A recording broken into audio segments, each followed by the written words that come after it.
हाँ जी दोस्तों, क्या हाल है आप सभी के। स्वागत है आज की वीडियो में आप सभी का। तो आज हम क्लास 12 के लिए लेके आए हैं एक शानदार चैप्टर जिसका नाम है बैलेंस ऑफ पेमेंट। तो चलिए स्टार्ट करते हैं। लगभग सीबीएसई बोर्ड्स क्लास 12 में इसकी वेटेज 4 से 6 नंबर तक रहने वाली है। तो उस पॉइंट ऑफ व्यू से ये चैप्टर बहुत इंपॉर्टेंट है और बहुत ही आसान चैप्टर है। तो चलिए, होता क्या है balance of payment. Balance of payment एक स्टेटमेंट या एक अकाउंट होता है जो हमारे देश की इकोनॉमिक ट्रांजैक्शन को दिखाता है with the rest of the world for a particular period of time. मतलब अगर एक देश ने दूसरे देश के साथ कोई ट्रांजैक्शन करी है एक टाइम पीरियड के अंदर, जितना भी सेल परचेज होगा या एक्सपोर्ट इंपोर्ट होगा वो बैलेंस ऑफ ट्रेड के अंदर कवर करा जाएगा। जो भी मॉनेटरी ट्रांजैक्शन होती है वो फॉरेन एक्सचेंज में रिकॉर्ड करी जाती है।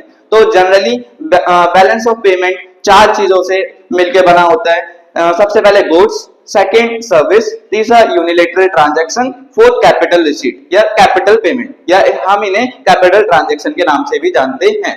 तो बैलेंस ऑफ पेमेंट में सबसे पहला कंपोनेंट आता है गुड्स का। या तो हम एक्सपोर्ट कर सकते हैं गुड्स का, इंपोर्ट कर सकते हैं। तो इसीलिए हम इनफ्लो अगर हम एक्सपोर्ट करेंगे, अगर मैंने बाहर माल भेजा है तो बाहर से हमें फॉरेन एक्सचेंज रिसीव हुआ, तो हम इनफ्लो की कैटेगरी में इसे डालते हैं। तो गुड्स का एक्सपोर्ट करने से हमें पैसा फॉरेन एक्सचेंज मिलेगा।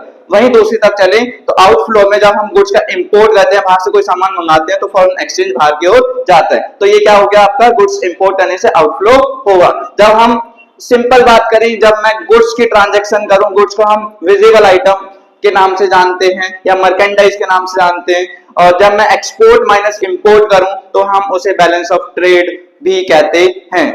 ठीक है। उसके बाद सेकंड आइटम आता है तुम्हारा सर्विस। सर्विसेज को हम इनविजिबल आइटम के नाम से भी जानते हैं। इनविजिबल मतलब कि जो देखी नहीं जा सकती बट मॉनेटरी ट्रांजैक्शन एग्जिस्ट करती है। तो सर्विस या तो हम सर्विस का एक्सपोर्ट करेंगे, सर्विस का एक्सपोर्ट करने से हमारे पास फॉरेन एक्सचेंज आएगा, या सर्विस का इंपोर्ट करने से फॉरेन एक्सचेंज जाएगा। सर्विस का थोड़ा एक्सप्लेनेशन यहाँ पे लिख रखा है। Invisible item, invisible item 2 form में हो सकते हैं, एक फैक्टर सर्विस की फॉर्म में और एक नॉन फैक्टर सर्विस। जैसे हमने नेशनल इनकम में पढ़ा था कि फैक्टर सर्विस में फैक्टर इनपुट होते हैं या फैक्टर ऑफ प्रोडक्शन होते हैं। 4 फैक्टर ऑफ प्रोडक्शन, जिसमें लैंड, लेबर, कैपिटल और एंटरप्रेन्योर। लैंड से हमें रेंट मिलता है, लेबर से वेजेस सैलरी मिलती है, कैपिटल से इंटरेस्ट मिलता है और एंटरप्रेन्योर को प्रॉफिट से मतलब होता है। वहीं दूसरी तरफ non factor service, non factor service ऐसी सर्विस जो फैक्टर सर्विस नहीं होती है। जैसे कि हमने इंश्योरेंस की सर्विस ले ली, ट्रांसपोर्ट की सर्विस ले ली। उसके आगे चलते हैं, तुम्हारी तीसरी होती है यूनिलैटरल ट्रांजैक्शन। यूनिलैटरल ट्रांजैक्शन ऐसी ट्रांजैक्शन जिसमें ट्रांसफर को फ्री कह सकते हैं, मतलब कि बायलैटरल ट्रांजैक्शन नहीं है, जिसमें द्विपक्षीय ट्रांजैक्शन नहीं है, जहां से सिर्फ एक तरफ से या तो लेन होगा या दूसरी तरफ से देन होगा। या तो कैपिटल यूनिलैटरल रिसीट हो गया, एक तरफ से पैसा भिजवा दिया, या तो दूसरी तरफ यूनिलैटरल पेमेंट। जैसे कि हम किसी को गिफ्ट देते हैं, ये यूनिलैटरल पेमेंट हो गई, या कहीं से डोनेशन मिलती है, कहीं से चैरिटी मिलती है, ये सारी आपकी यूनिलैटरल ट्रांजैक्शन होती है।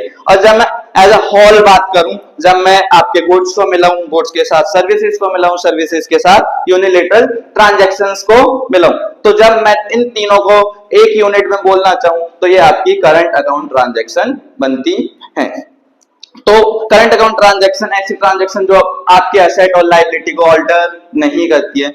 वही सेकंड पार्ट आता है इसका कैपिटल ट्रांजैक्शन। कैपिटल ट्रांजैक्शन क्या कि इन 2 part, capital receipt and capital payment. Capital receipt ऐसी रिसीट होती है जो आपके एसेट और लायबिलिटी को ऑल्टर करती है। जैसे कि अगर मैंने अपना एसेट बेचा, फॉरेन एक्सचेंज में बेचा और फॉरेन एक्सचेंज बाहर से रिसीव होता है तो आपकी कैपिटल रिसीट। मैंने बाहर के देश से बोरोइंग कर ली, बाहर के देश से पैसा उधार लिया किसी बैंक से, किसी फाइनेंशियल इंस्टीट्यूशन से, वो आपके लिए कैपिटल रिसीट। बट मान के चलो कोई बाहर का इंसान आके हमारे देश में एसेट बेचता है तो वो क्या हो जाएगा आपका कैपिटल पेमेंट, क्योंकि हमें बाहर पेमेंट करनी पड़ेगी। वहीं पे हमने बोरिंग जो करी, अगर वो बोरिंग को मैं रीपे कर दूं फॉरेन एक्सचेंज में तो वो आपकी कैपिटल पेमेंट। तो यही है कि अगर मैं करंट अकाउंट ट्रांजैक्शन और कैपिटल अकाउंट ट्रांजैक्शन दोनों को सम टोटल कर दूं तो आपका निकल के आएगा यहाँ पे बैलेंस ऑफ पेमेंट।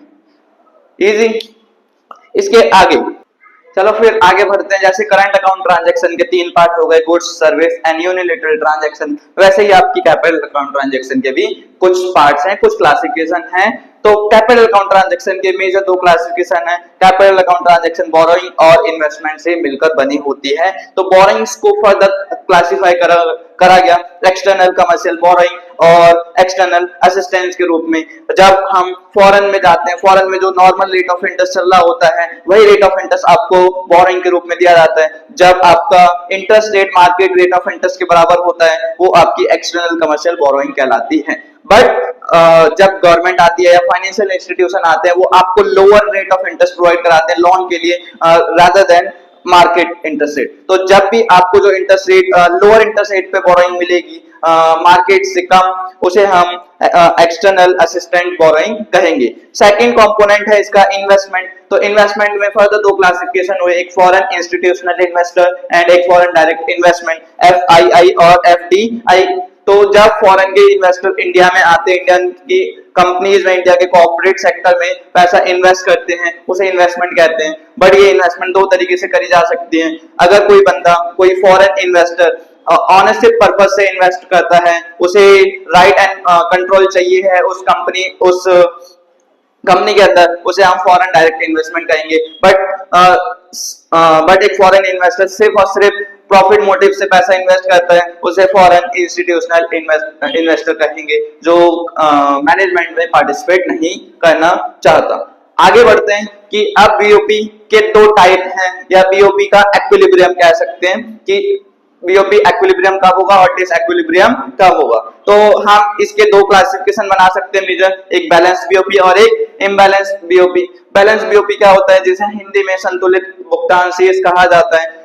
मेजरली हमने यहाँ पढ़ा था कि इनफ्लो माइनस आउटफ्लो बीओपी कहलाता है। सेम हम यहाँ पर दो पार्ट्स बनाएंगे, एक साइड में इनफ्लो और दूसरी साइड में आउटफ्लो। जब मैं इनफ्लो में से आउटफ्लो माइनस करूं और वो आपका जीरो के बराबर आ जाए वो बैलेंस बीओपी कहलाता है। और दूसरी भाषा में कहना चाहूं, जब आपका इनफ्लो ही आउटफ्लो के बराबर हो वो आपका बीओपी बनता है। Second imbalance BOP. Imbalance BOP में दो क्लासिफिकेशन हो सकते हैं, सरप्लस बीओपी और डेफिसिट बीओपी। सरप्लस में क्या होगा कि आपके यहाँ पैसा ज्यादा आया फॉरेन एक्सचेंज में और बाहर की तरफ पैसा कम गया फॉरेन एक्सचेंज में। वही डेफिसिट बीओपी, हमने ज्यादा इंपोर्ट कर लिया जिसकी वजह से ज्यादा पैसा भाग गया होगा और एक्सपोर्ट कम कर पाए होंगे जिसकी वजह से पैसा कम आया होगा। तो जब आपका इनफ्लो आउटफ्लो से कम रह जाता है या आउटफ्लो इनफ्लो से ज्यादा हो जाता है, उसे हम डेफिसिट बीओपी कहते हैं। फर्दर जैसे बीओपी होता है उसका सब पार्ट होता है बीओटी। बीओटी का मतलब क्या था कि हम गुड्स के एक्सपोर्ट में से गुड्स का एक्सपोर्ट इंपोर्ट हटा देंगे तो बीओटी बनेगा। वैसे ही बीओटी के दो part, balance BOT, imbalance BOT. Balance BOT क्या होता है, जहां पर आपका एक्सपोर्ट और इंपोर्ट, गुड्स का एक्सपोर्ट माइनस गुड्स का इंपोर्ट जीरो के बराबर आ जाए, वो आपका बैलेंस बीओटी कहलाता है। इम्बैलेंस बीओटी या तो सरप्लस होगा फिर से या डेफिसिट होगा। सरप्लस में क्या होगा, हमने ज्यादा एक्सपोर्ट करा होगा, ज्यादा फॉरेन एक्सचेंज आया होगा जिसकी वजह से इंपोर्ट कम हुआ होगा और इंपोर्ट आपका सरप्लस हुआ होगा। सरप्लस ट्रेड मतलब कि एक्सपोर्ट ज्यादा इंपोर्ट कम। डेफिसिट ट्रेड जहां पे आपका इंपोर्ट ज्यादा हो रखा है एक्सपोर्ट कम हो रखा है, ये आपका बना इम्बैलेंस बीओटी। बढ़ते हैं इस चैप्टर के कुछ और इंपॉर्टेंट डिफरेंसेस की ओर। तो दो मेजर डिफरेंस निकल के आते हैं इस चैप्टर से।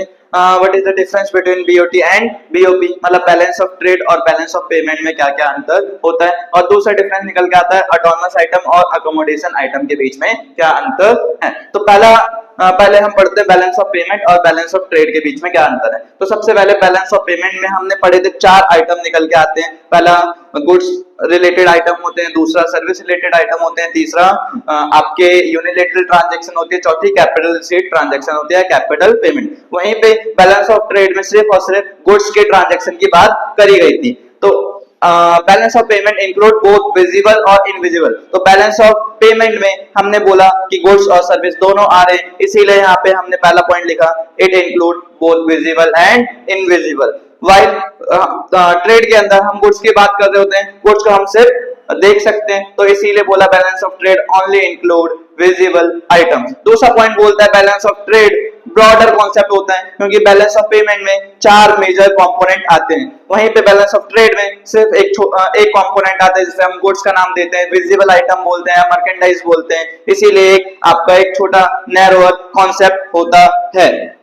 ठीक है, अगला पॉइंट है अकाउंटिंग पॉइंट ऑफ व्यू से बैलेंस ऑफ पेमेंट हमेशा आपका बैलेंस निकल के आता है या माना जाता है, वहीं पे बैलेंस ऑफ ट्रेड इम्बैलेंस हो सकता है। यहीं से आपका चौथा पॉइंट बनता है कि जो बैलेंस ऑफ ट्रेड है अगर वो इम्बैलेंस हो गया, सरप्लस या डेफिसिट हो गया, वो या तो हम बोरोइंग कर लेंगे या रीपेमेंट कर देंगे या इन्वेस्टमेंट कर देंगे फिक्स द साइड में, या फिक्स द साइड को सोल्ड आउट कर देंगे। तो जो लॉस है बैलेंस ऑफ ट्रेड का वो कहां से कंपनसेट हो सकता है? Balance of payment. तो वहीं पे बैलेंस ऑफ पेमेंट अपने आप में अब कंपनसेट करता है और वो हमेशा क्या होता है? बैलेंस होता है। ठीक है, यहां तक समझ आया? प्लीज एक बार इसे नोट कर लीजिएगा, एग्जाम पॉइंट ऑफ व्यू से इंपॉर्टेंट है। अब बढ़ते हैं अगले डिफरेंस की ओर जिसका नाम है autonomous item and accommodating item. तो दो मेजर डिफरेंस, सबसे पहले ऑटोनमस आइटम ऐसे आइटम होते हैं बीओपी के जो प्रॉफिट मोटिव के लिए करे जाते हैं। जैसे किसी एंटरप्रेन्योर ने कैपिटल लगाई तो उसे उसके ऊपर इंटरेस्ट चाहिए। अगर हम लेबर हायर करते तो लेबर को वेजेस रेंट देना पड़ता है ना, जो वेजेस एंड सैलरी सॉरी। तो ऐसी ट्रांजैक्शन जो प्रॉफिट मोटिव से करी गई है वो आपकी ऑटोनमस आइटम। बट कुछ आइटम करी जाती है विदाउट प्रॉफिट मोटिव। ठीक है, जैसे हमारे एक्सेस रिजर्व हो गए, उन रिजर्व को सेट असाइड करना, वो आपके केस में आ जाएंगे अकोमोडेटिंग आइटम। अकोमोडेटिंग आइटम ऐसे आइटम होते हैं बीओपी के जो free from profit motive. Second point बोलता है ऑटोनमस आइटम की वजह से बीओपी इम्बैलेंस होता है। अभी प्रीवियस स्लाइड में पढ़ा था कि बीओपी के क्लासिफिकेशन में जहां पे बीओपी इम्बैलेंस हो रहा था उसका मेन रीजन क्या हो सकता है? Accommodating item. But sorry autonomous item. Accommodating item जो ऐसे आइटम होते हैं जो इम्बैलेंस बीओपी को करेक्ट करते हैं और वो बीओपी के इम्बैलेंस को आरबीआई सॉल्व करता है through official reserves. Autonomous item को हम अबव द लाइन आइटम के नाम से भी जानते हैं, वहीं पे अकोमोडेटिंग आइटम को हम बिलो द लाइन आइटम के नाम से जानते हैं। और ऑटोनमस आइटम के अंदर गुड्स का इन्वॉल्वमेंट होता है तो क्रॉस बॉर्डर ट्रांजैक्शंस हो सकती हैं, वहीं पे अकोमोडेटिंग आइटम में कोई गुड्स का लेन देन नहीं हो रहा है तो यहाँ पे कोई क्रॉस बॉर्डर ट्रांसफर नहीं होगा, यहाँ पे सिर्फ ऑफिशियल रिजर्व का ट्रांसफर होगा।